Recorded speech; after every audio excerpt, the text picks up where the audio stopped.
Hey guys, it's Brandon Miniman from PocketNow.com, and this is a comparison of the experience between the iPhone and a Windows Mobile 6.5 device, although we're running an early Windows Mobile 6.5 ROM on the Touch HD, which may not be fully representative of what you'll experience if you buy a device, but we think it's darn close. So we're going to cover 4 things in this video: the unlock screen, the home screen, how the icons are arranged, and what scrolling looks like. And again, these are all kind of aesthetic things, and we'll drill into programs and compare the two later. Now, PocketNow.com is, of course, a Windows mobile site, but we're going to be as objective as possible in talking about these two devices and tell you how it is rather than how it should be, and that sort of thing. So let's start with the unlock screen. So I'm going to turn on both devices, and I'm going to start with the iPhone. So on the iPhone, you get a time and the date on this screen. You can also see your battery life, whether you've Bluetooth turned on, whether the device is locked, and of course it is, and the current status of the network, so if you have a strong signal or a weak signal, or if Wi-Fi is turned on. Now, to unlock the device, you obviously slide to the right, and you are taken to the main screen. What about in Windows Mobile 6.5?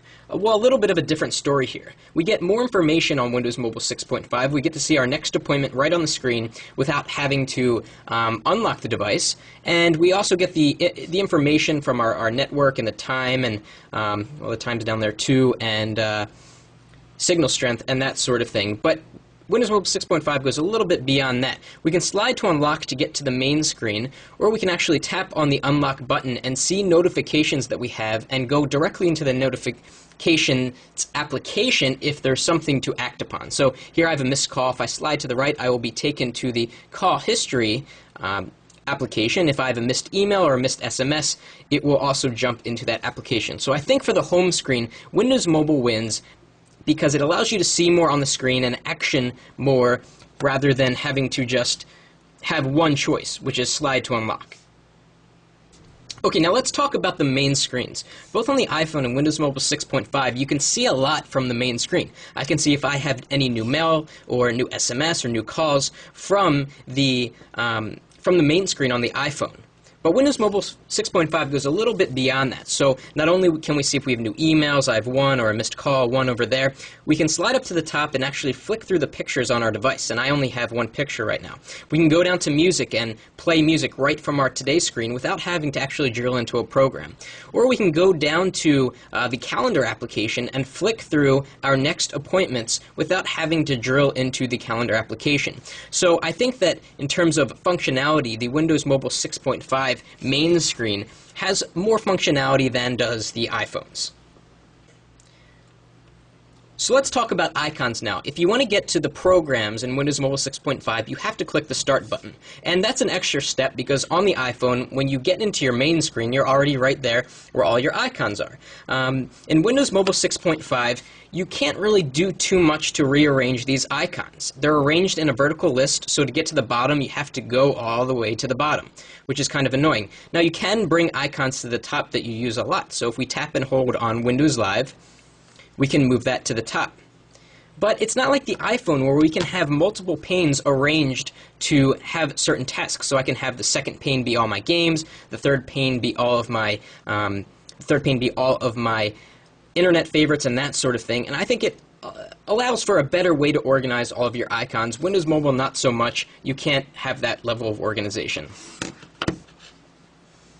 And finally, let's talk about flick scrolling. The iPhone pretty much wrote the book on flick scrolling, kinetic scrolling, where it feels like you're actually flipping through a Rolodex. Windows Mobile 6.5 has an improved physics engine, which makes flick scrolling more realistic. So let's go into the Contacts application on both devices and get a feel for how they both operate in terms of flick scrolling. So in Windows Mobile 6.5, we have the bounce back action, and if we scroll slowly, the contacts will move slowly. If we scroll quickly, you'll get a jump all the way down, and you can stop the scrolling by tapping your finger without accidentally pressing on a contact and calling them. Likewise with the iPhone, but the iPhone is just so much smoother, and it's really hard to replicate this on a resistive touchscreen, which is what all Windows Mobile devices have. I think that's really what the limiting factor is. The scrolling on the iPhone is just fantastic. You can go really fast. It's very precise. And the scrolling in Windows Mobile 6.5 is still a little bit notchy, though when devices start shipping with this operating system, I think that it'll be better than that.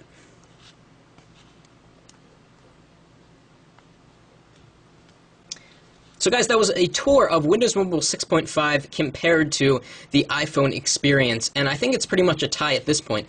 The unlock screen and the main screen on Windows Mobile 6.5 really allows you to see more and get more done, I feel like. That said, the scrolling on the iPhone is still far superior to that of Windows Mobile 6.5, and the way that the icons are arranged makes it really easy to kind of organize all of your programs and applications so that you're not sitting there and scrolling all the way to the bottom of the list just to find that program that's all the way at the bottom, hiding down there. So in future videos, we'll take a look at the experience in certain applications on the iPhone compared to that of Windows Mobile 6.5.